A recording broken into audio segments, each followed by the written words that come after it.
uno de mis consejos a aquellos que aman el arte, que quieren vivir de eso, que quieren vivir de su creatividad, es que comiencen a una temprana edad y los sacrificios los hagan a esa temprana edad. O sea, a esa temprana edad es cuando si tienes 6 horas, pues en vez de estar 4 horas en el teléfono o sea, de esas 6, 4 horas, lee libros, ensaya, prepara y las otras 2 horas te diviertes, ¿no? En el teléfono y saliendo.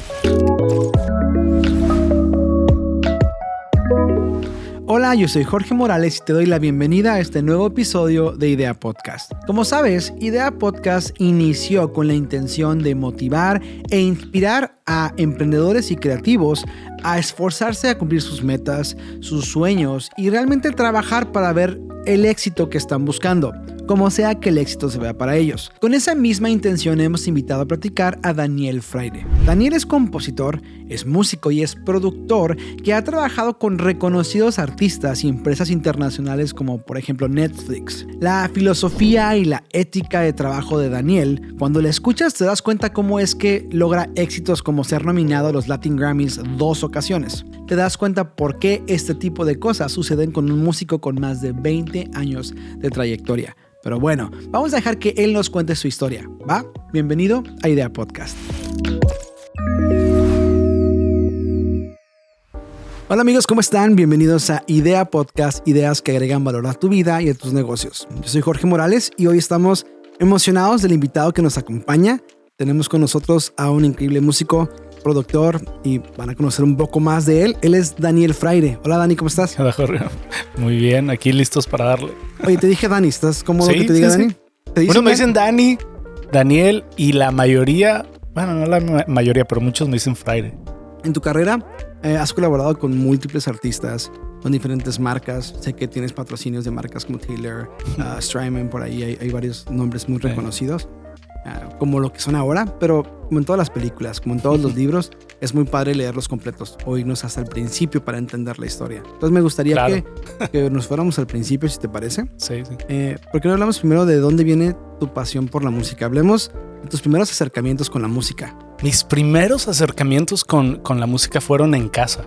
De los recuerdos más padres que yo tengo de chiquito era bajar las escaleras en las noches y encontrar a mi papá con su guitarra de cuerdas de nylon tocando una canción y cantando así con una libertad y un gusto que se me hacía muy, muy bonito. Esos recuerdos nunca se me van a ir. Con tantas guitarras, ¿guitarra fue tu primer instrumento? ¿Sabes que no?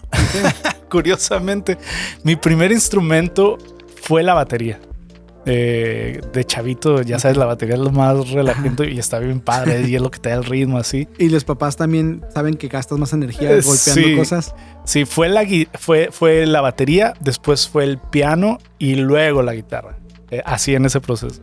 Hablando de que ya estás entrando a la música, sé que estudiaste una carrera en música y eso es bien curioso porque creo que la preparatoria o la transición preparatoria a universidad suele ser una transición complicada porque todos los invitados estamos de acuerdo que tienes 17, 18 años y realmente es una decisión difícil o sea, imagínate, tienes que decidir a qué dedicar el resto de tu vida o al menos qué estudiar para prepararte para el resto de tu vida. ¿Cómo fue ese proceso para ti?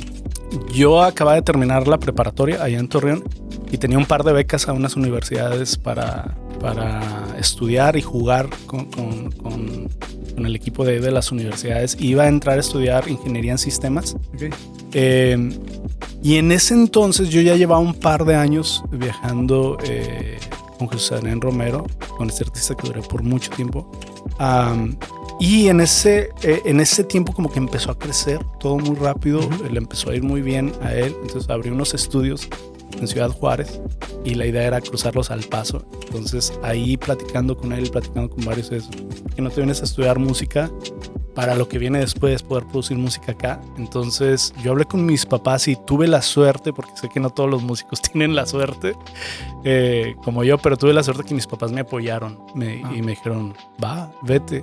Si es algo que tú quieres hacer y te apasiona y te están abriendo puertas, vete, y si no funciona, te regresas y aquí tienes tu casa, ¿no? Entonces creo que ese apoyo de mis papás fue muy, muy clave en comenzar este camino, ¿no? Entonces, ¿te mudas a Ciudad Juárez Sí. a trabajar y estudiar? ¿O fue primero trabajar? ¿Cómo integraste eso? Sí. Digo, porque la labor de estudiar y trabajar agrega factores Sí, total. aún más difíciles. La idea era estudiar y trabajar ambas cosas. Bueno, yo ya trabajaba en las giras, ¿no? Okay. Salía de gira. Entonces me mudé a Ciudad Juárez y curiosamente el primer semestre no pude entrar a la universidad por cuestiones de la visa. Ok.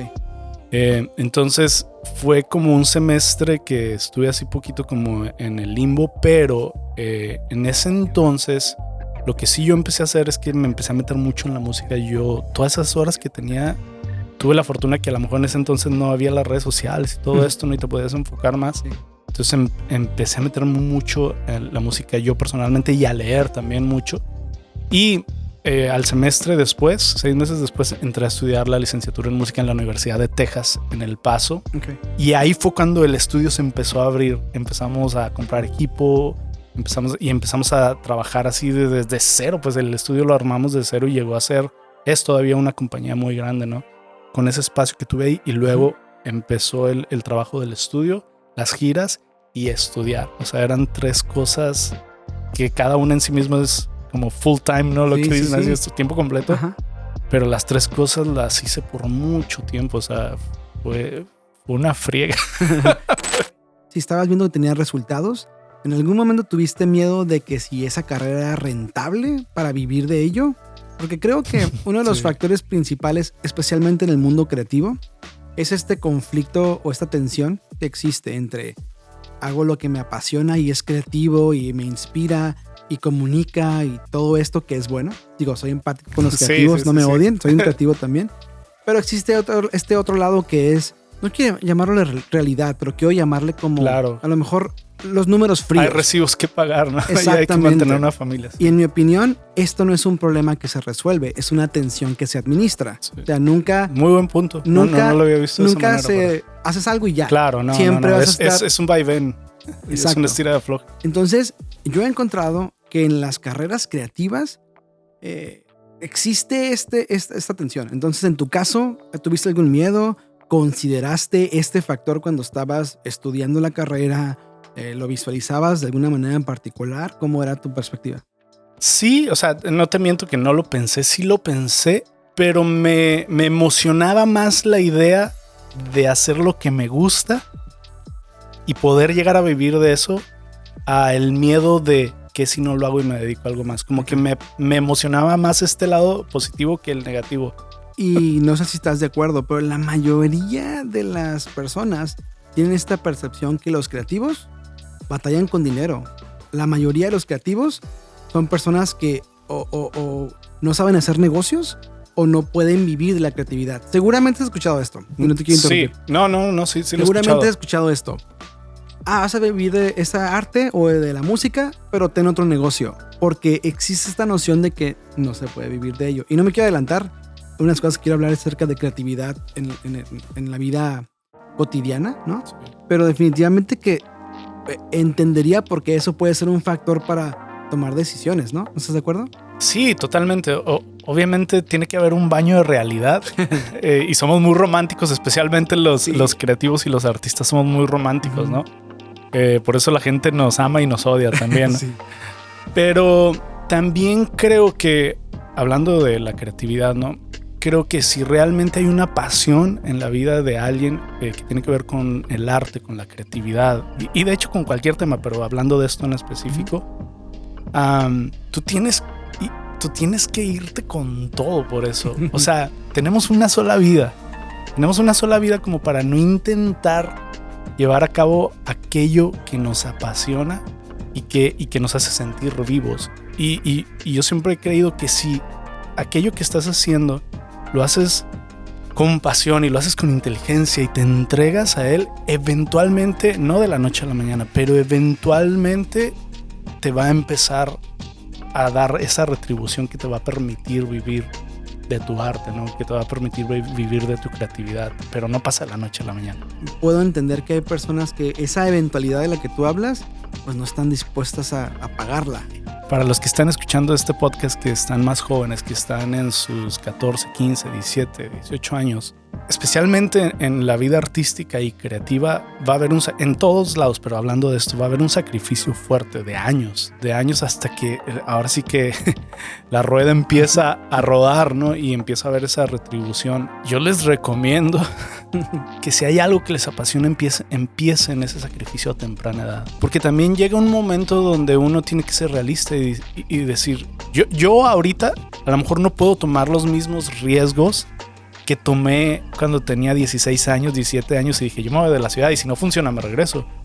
Yo tengo 3 hijos y una familia que mantener y no voy a tomar un riesgo así de la noche a la mañana. O sea, va a ser mucho más pensado, meditado. Pero cuando estás joven puedes tomar más riesgos, pues. Y puedes invertir de tu tiempo en prepararte, ya sea cualquiera de los dos lados, como lo que tú comentabas, ¿no? El artístico o el otro lado, cualquiera de los dos los puedes nutrir, incluso los dos los deberían de nutrir al mismo tiempo. Uno de mis consejos a aquellos que aman el arte, que quieren vivir de eso, que quieren vivir de su creatividad, es que comiencen a una temprana edad y los sacrificios los hagan a esa temprana edad. O sea, a esa temprana edad es cuando si tienes 6 horas, pues en vez de estar 4 horas en el teléfono o sea, de esas 6, 4 horas... lee libros, ensaya, prepara y las otras 2 horas te diviertes, ¿no? En el teléfono y saliendo, pero siento que entre más estás dispuesto a sacrificarte a más temprana edad, y lo digo por experiencia porque ahorita pues vives de los frutos de muchos de esos sacrificios, ¿no? Conozco personas que dirían, híjole, me encantaría alcanzar el nivel de influencia, de calidad, de experiencia que tiene Daniel, pero veo los sacrificios y a lo mejor por ahí más de la mitad dicen, no, sabes que es demasiado. Pero ¿estás de acuerdo que es precisamente ahí donde se diferencian las personas que están dispuestos a pagar el precio y las personas que a lo mejor realmente no lo querían? No podría generalizar porque también creo que a veces son golpes de suerte, que estás en el lugar correcto a la hora correcta con las personas correctas, y creo que en mi caso también tuvo que ver mucho eso, que por alguna razón estuve en el momento, porque conozco personas más capaces que yo que también se han sacrificado y que a lo mejor no están viviendo de la misma manera de su arte como yo, ¿no? U otros. Pero lo que sí es cierto es que también he conocido a muchas personas y jóvenes y con mucho talento, que cuando ya se trata del sacrificio, de ahora sí de fregarte y meterle, claro, las horas de trabajo y de desvelo y todo eso, ahí ya se hacen para atrás y empiezan a dudar de su talento, cuando en realidad de lo que están dudando es de su voluntad para hacer ese sacrificio. Wow. Y si la gente quiere seguir lo que estás haciendo, estar al pendiente de tus proyectos, ¿cómo te encuentra? Daniel Fraire. En Instagram creo que estoy como The Fraire, y también en Facebook, The Fraire. Y en YouTube igual se le ponen Daniel Fraire Oficial, ahí va a salir, aunque YouTube casi no subo nada, eventualmente subiré algo, pero en Instagram ahí sí voy a estar poniendo esto. Muy bien, Dani, pues muchísimas gracias. No, gracias. Fue un gusto platicar. Igualmente. Estoy muy emocionado por el efecto que va a tener esto en músicos, en creativos, en emprendedores. Realmente estamos agradecidos por tenerte. No, gracias a ti y a todos por la invitación.